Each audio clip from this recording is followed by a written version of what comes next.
A very good morning, my dear friends. My name is Vijesh Bakliwal and welcome to my YouTube channel. आज की video में हम बात करेंगे same sex marriage के बारे में, राइट। दरअसल ये हुआ कि अभी सुप्रीम कोर्ट में एक पिटिशन फाइल की गई थी, राइट।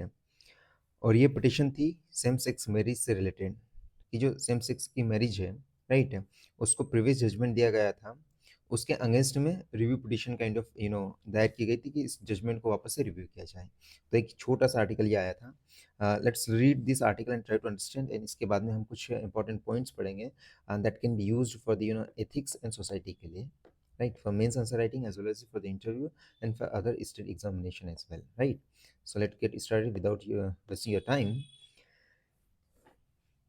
तो जजमेंट के रिगार्डिंग ही आर्टिकल बेसिकली है। बोला गया है कि भाई 5 बेंच ऑफ जजेस की थी सुप्रीम कोर्ट की, राइट है। और इस बेंच को हेड किया था जस्टिस B.R. गवाई साहब ने, और एक पिटिशन फाइल की गई थी, उसको रिजेक्ट कर दिया गया था।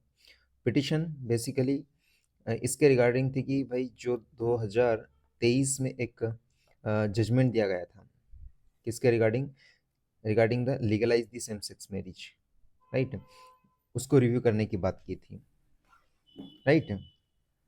तो इसको उन्होंने रिजेक्ट कर दिया सुप्रीम कोर्ट ने अभी, और उन्होंने बोला कि हम बहुत ही सावधानी पूर्वक इस जजमेंट के थ्रू गए थे, जो कि भूतपूर्व जस्टिस थे, राइट, रविंद्र भट्ट, फॉर्मर जज ऑफ द सुप्रीम कोर्ट, और इसके अलावा और भी लाइक हिमा कोहली वगैरह जजेस थे, फॉर्मर जज है अब तो वो।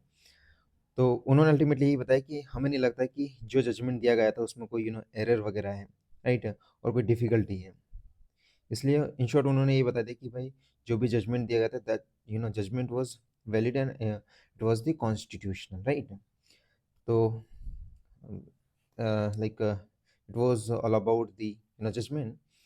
तो हमें ये समझने की आवश्यकता है कि सेम सेक्स मैरिज क्या है और इसके रिगार्डिंग कौन कौन से रूल्स है और रेगुलेशंस और एक्ट है, तो हमें पता होना चाहिए, ताकि हम पीटी में और मेंस में जब आंसर राइटिंग करते हैं या फिर मेन एग्जाम में लिखते हैं, उस समय हमारे पास एक बढ़िया कंटेंट होना चाहिए, राइट। तो चलिए कुछ समझने की कोशिश करते हैं। सेम सेक्स मैरिज बेसिकली क्या होता है, एक होता है एक लीगल यूनियन होता है दो इंडिविजुअल के बीच में, राइट, जो कि सेम जेंडर है। फॉर एग्जाम्पल कोई एक फीमेल है और एक दूसरी फीमेल है, ये दोनों आपस में शादी करती है, राइट, तो इसको बोलते हैं सेम सेक्स मैरिज। एक मैरिज बिटवीन दी और between the two individual person and those are from the same gender, like whether it is a female or male doesn't matter, like female हो या mail हो, अगर आपस में वो शादी कर रहे हैं तो उसको हम बोलेंगे same sex marriage. Is that clear? तो सेम सेक्स मैरिज से रिलेटेड कुछ कॉन्स्टिट्यूशनल एंड लीगल प्रोविजंस हैं, राइट। फॉर एग्जांपल अगर आप इस तरह की शादी करते हो, so there is one kind of act, इसका नाम है स्पेशल मैरिज एक्ट ऑफ 1954। ये ईयर याद रखिएगा, कभी कभी क्या आ जाता है कि क्वेश्चन आ जाता है सीधा, 3-4 एक्ट आ जाते हैं, पूछ लेते कि भाई ये कौन से ईयर में पास किया गया था या किस ईयर में ये बना था, right. This is the most important act है। इसी से रिलेटेड कुछ केसेस हैं, फॉर एग्जांपल नाज फाउंडेशन केस 2001 में आया था, उसमें ये बोला गया था कि सेक्शन 377, राइट, आईपीसी वाला था, उसको अनकॉन्स्टिट्यूशनल बोला गया था, राइट। इसके बाद में नवतेज सिंह जोहर केस, ये अगेन बहुत ज़्यादा इंपॉर्टेंट है। ये केस सीधा का सीधा पीटी में आता है, और मेंस में अगर आंसर राइटिंग करते तो सीधा हम कोट करते हैं कि नवतेज सिंह जोहर वर्सेस यूनियन ऑफ इंडिया 2018 का जजमेंट है सुप्रीम कोर्ट का। और इस जजमेंट में उन्होंने जो होमोसेक्सुअलिटी थी उसको डीक्रिमिनलाइज किया गया था। दैट मीन्स अगर दो पर्सन हैं सेम जेंडर के, फीमेल और फीमेल है, और आपस में वो फिजिकल रिलेशन और या इंटीमेसी वाला रिलेशनशिप रखते हैं, तो सर इसमें कोई गलत बात नहीं है, कोई क्रिमिनलाइज नहीं है, कोई क्रिमिनल नहीं है, कोई क्रिमिनल एक्ट नहीं है। Is that clear? Supreme court ने 2018 में बोला कि right to marry of person, किसी भी पर्सन से अगर कोई व्यक्ति अगर शादी कर रहा है तो भाई साहब ये फंडामेंटल राइट है, राइट है, अंडर आर्टिकल 21, याद भी रखिए, अंडर आर्टिकल 21। यूपीएससी ने एक बार इसके ऊपर क्वेश्चन पूछा है कि कोई व्यक्ति अपनी मनपसंद की शादी करता है तो ये कौन से आर्टिकल के अंतर्गत आता है, तो याद रखिए आर्टिकल 21। आर्टिकल 19 भी दे रखा था, पर please try to understand, I article 21 के अंतर्गत आता है। इसी तरह से 2023 में सुप्रीम कोर्ट ने बोला, लीगलाइज कर दिया सेम सेक्स मैरिज को, राइट, इन इंडिया, कि बेटा भाई साहब अगर शादी करना चाहते हैं सेम सेक्स के हैं, करिए, कोई दिक्कत नहीं, लीगलाइज्ड है, ठीक है। Right to marry is not, और ये बात भी बोली उन्होंने कि right to marriage is not fundamental right, याद रखिएगा। इस केस में बोला था, सुप्राजिस केस में। राइट, ये इंपॉर्टेंट पॉइंट याद रखिए और ये पॉइंट भी याद रखिएगा। राइट, 2018 वाला केस और ये वाला केस।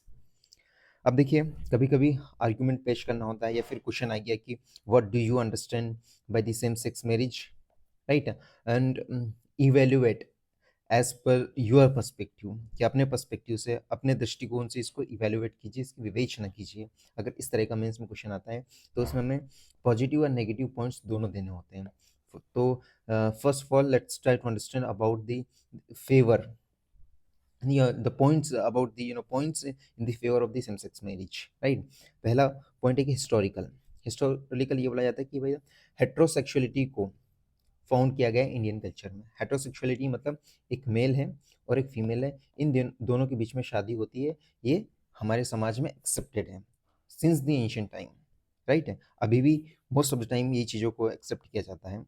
दो सुप्रीम कोर्ट ने जजमेंट दिया तब से may the society can change but it will take longer time, right. इसी तरह से दूसरा पॉइंट याद रखिएगा कि लीगल एंड कॉन्स्टिट्यूशनल प्रोटेक्शन भी दे रखे हैं, जैसे कि राइट टू इक्वालिटी, जो कि आर्टिकल कहाँ से होता है, 14 से लेकर 18 के बीच में दे रखा भारत के संविधान में।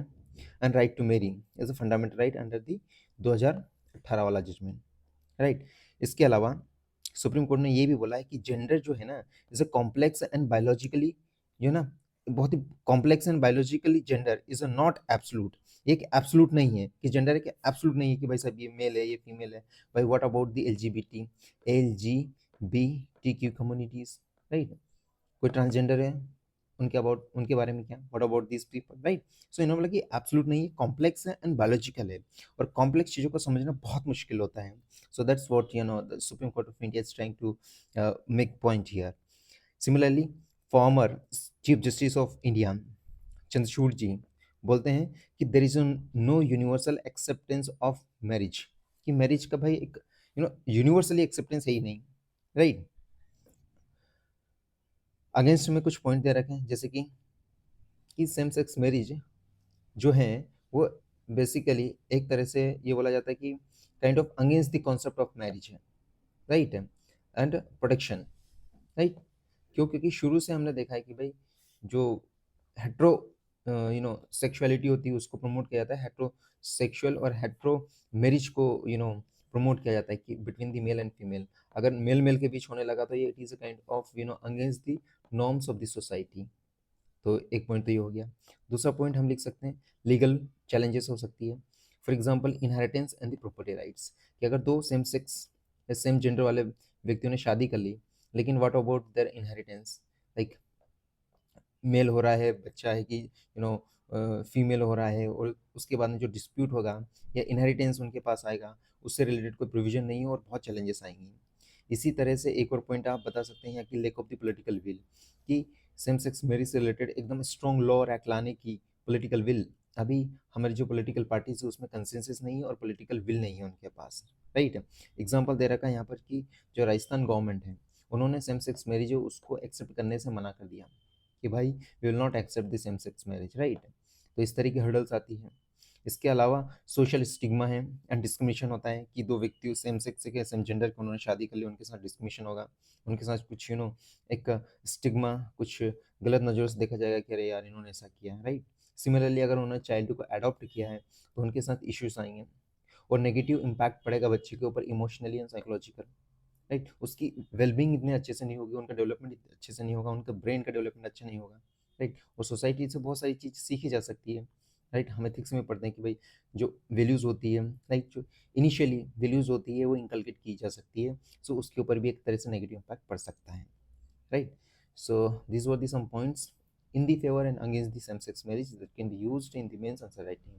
Okay, so thanks for watching this video. Have a nice day.